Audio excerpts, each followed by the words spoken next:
क्या भारत में कम होगा सरकारी कर्मियों का वेतन? भारत में गरीबी की कोई सीमा नहीं है। भारत की आबादी का एक बड़ा हिस्सा बस किसी तरह जीवन यापन कर रहा है।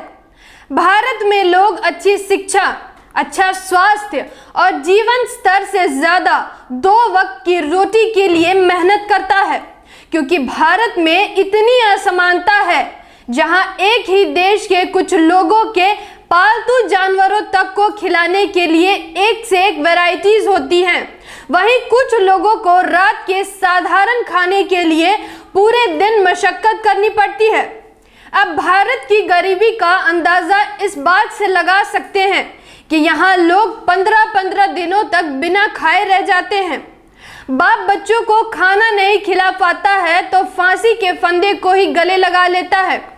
यह गंभीर मुद्दा बताने से पहले अगर आप चैनल पर नए हैं तो चैनल को सब्सक्राइब जरूर करें और बेल आइकन भी जरूर प्रेस करें, ताकि जो भी अगली वीडियो अपलोड होगी उसकी नोटिफिकेशन सबसे पहले आप तक पहुंचेगी। भारतीय संविधान में कल्याणकारी राज्य की कल्पना की गई है। कोई देश तभी कल्याणकारी बन सकता है जब उस देश के व्यक्ति की स्थिति बेहतर हो।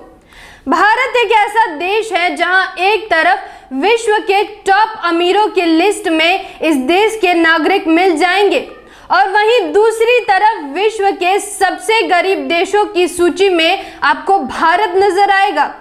इसका अर्थ साफ है कि भारत में चुनिंदे लोगों के पास ही देश की सारी संपत्ति सिमट कर रह गई है। भारत में अमीरी और गरीबी की खाई इतनी गहरी है कि इसका दुनिया में दूसरा कोई उदाहरण नहीं है। वहीं अगर भारत में सरकारी कर्मियों की वेतन की बात करें तो देश की आय का एक बड़ा हिस्सा कर्मियों के वेतन में ही चला जाता है। केरल की बात करें तो यहाँ की सरकार की आय का 70% हिस्सा सरकारी कर्मियों के वेतन में ही चला जाता है। वहीं तमिलनाडु में 71% वेतन में खपत होती है। भारत के लोगों की आय का अंतर जानकर आप हैरान रह जाएंगे। जहां एक तरफ एक प्राइवेट स्कूल के शिक्षक का वेतन 10 से 15 हजार तक होता है, वहीं सरकारी स्कूलों के शिक्षकों का वेतन लाखों तक होता है, जबकि दोनों का काम बच्चों को पढ़ाना ही होता है। एक रिपोर्ट के अनुसार तमिलनाडु में स्कूल के हेडमास्टर का वेतन 1,03,000 रुपए प्रति माह है।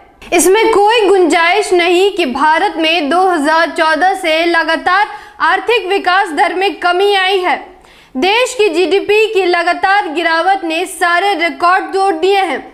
विश्व बैंक के दूसरे अध्ययन के अनुसार 2009 में संपूर्ण विश्व में सरकारों की औसत खपत देश की आय का 18.0% था, जो 2014 में घटकर 17.2% हो गया। 2019 में यह और घटकर 17.1% तक जा पहुंची।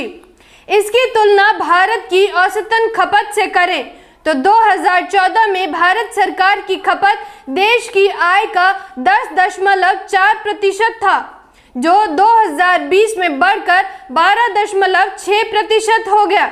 इससे स्पष्ट है कि जहां एक तरफ विश्व में सरकारी खपत में गिरावट आ रही है, वहीं भारत में यह बढ़ रही है, जिसका प्रमुख कारण है सरकारी कर्मियों के वेतन का अधिक होना।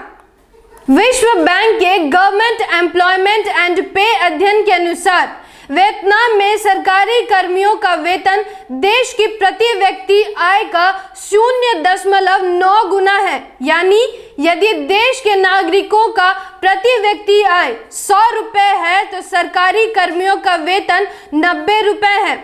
चीन में यह 1:1 के अनुपात में है, जबकि इसके विपरीत भारत में सरकारी कर्मियों की आय देश के प्रति व्यक्ति आय से 7 गुना अधिक है। यानी अगर देश के नागरिकों की आय 100 रुपए है तो सरकारी कर्मियों का वेतन 700 रुपए है। सोचिए, जितनी देश की प्रति व्यक्ति आय नहीं है उसके 7 गुना अधिक वेतन सरकारी कर्मियों का है।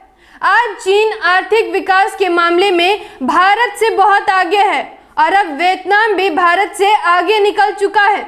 जबकि इन देशों की सरकारी कर्मियों की आय से भारत के सरकारी कर्मियों की आय कई गुना अधिक है। इसका साफ साफ अर्थ यह निकलता है कि सरकारी कर्मियों का वेतन सामान्य होने से उन देश की आर्थिक विकास पर अनुकूल प्रभाव पड़ता है।